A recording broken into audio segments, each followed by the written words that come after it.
Effectivement, je suis en robotique depuis 2008, ça fait 16 ans. Je rêvais d'un robot qui, à l'horizon 2028, pourrait être chez les personnes âgées pour aider. Nous, ce qu'on veut, c'est pas se faire plaisir, c'est aider les personnes âgées, seniors, qu'elles soient chez elles ou à l'EHPAD. Notre objectif, c'est que ce robot aide les personnes âgées dans leur quotidien, 24/24.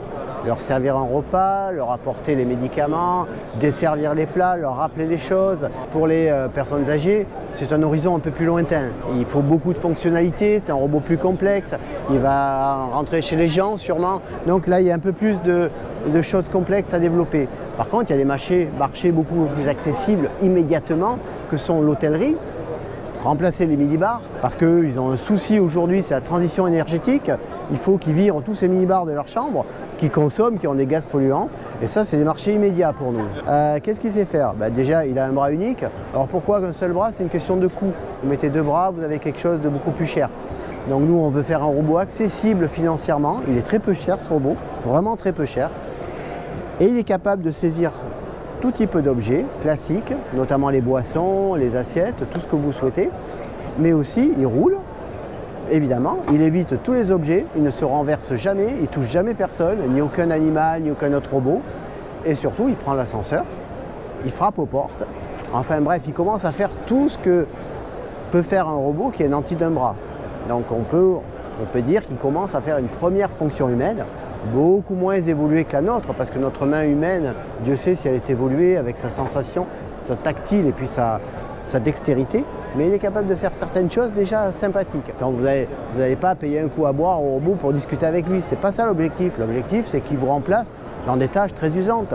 Pour porter des boissons dans des hôtels au 8e étage et faire 400 mètres pour porter un Coca-Cola, je ne pense pas que ce soit une valeur de très grande valeur ajoutée. Et le robot est là pour remplacer l'être humain là où c'est nécessaire. Et qui plus est, je vous le rappelle, dans ces hôtels et dans les restaurants, on ne trouve plus de personnel. Donc au final, il ne remplace personne. En termes techniques, plus techniques, notre robot est équipé de nombreuses caméras 3 dimensions. Vous en avez une juste ici sous sa casquette, vous en avez une ici beaucoup plus discrète au-dessus de sa main. Vous avez, évidemment, il est bardé de capteurs, son intelligence est ici, elle n'est pas dans sa tête, contrairement à nous. Vous avez des plateaux qui se referment. Ça, c'est plutôt pour l'hôtellerie et protéger les boissons et tout type d'objets pendant leur transport. Ici, vous avez un bras qui est ce qui se fait de mieux aujourd'hui. C'est un bras donc à 7 degrés de liberté. Ses doigts sont beaucoup plus simples que les nôtres. Il n'en a que 2. En bas, sa base est une base qui est vraiment très sophistiquée puisqu'elle évite tous les obstacles. Et si par grand malheur ça arrivait, en plus, vous avez un pare-choc qui arrête le robot instantanément. Donc la base est hyper sécurisée, il peut rouler partout et il détecte tous les genres d'objets. Il n'a pas de problème de navigation. Dans le dos, nous avons une commande qui permet de driver le robot.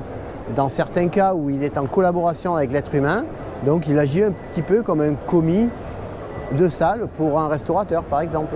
On peut l'envoyer faire quelque chose et il le fait de façon tout à fait autonome.